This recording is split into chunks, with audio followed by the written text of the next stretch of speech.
প্রমাণ করতে হবে জি I J D x I D x J একটি অপরিবর্তক। এটা প্রমাণ করার জন্য এখানে কয়টি কি দিয়ে আছে, আই জে আছে। সুতরাং আমরা দুই মাত্রার সহচর টেন্সর থেকে আমরা লিখব, যেহেতু জি আই জে একটি সহচর দুই মাত্রার সহচর টেন্সর, সাফিক্স যদি নিচে থাকে আমরা বলবো সহচর, সাফিক্স যদি উপরে থাকে আমরা বলবো প্রতিচর।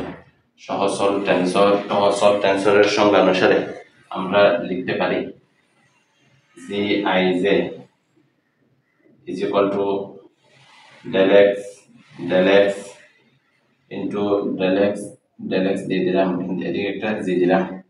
এখানে আই জে বার আছে, বারগুলো দিলাম I J.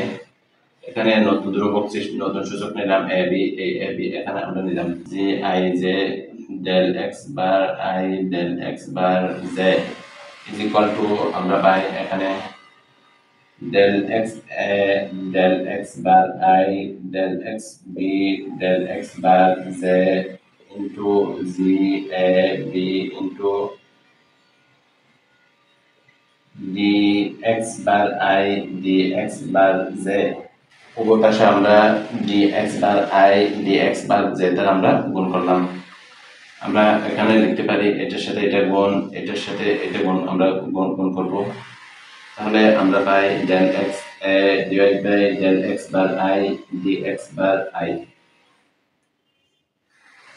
Into del x b divide by del x bar z dx bar z G A B. এখন আমরা জি এ বি কে আমরা আগে নিয়ে আসবো। জি এ বি কে যদি আমরা আগে নিয়ে আসি আমরা পাই জি এ বি আগে নিয়ে আসলাম, এখানে ডেল, এখানে ডেল, এখানে ডি, কিন্তু সবগুলো অক্ষর সবগুলো চলক আমাদের এক্স, তাহলে ডেলগুলোকে আমরা ডি লিখতে পারি।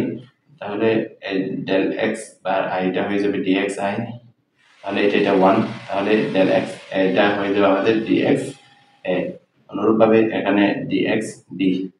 এখন ডামি সূচক এ বি এর পরিবর্তে a is equal to i, b is equal to z আমরা বসাবো।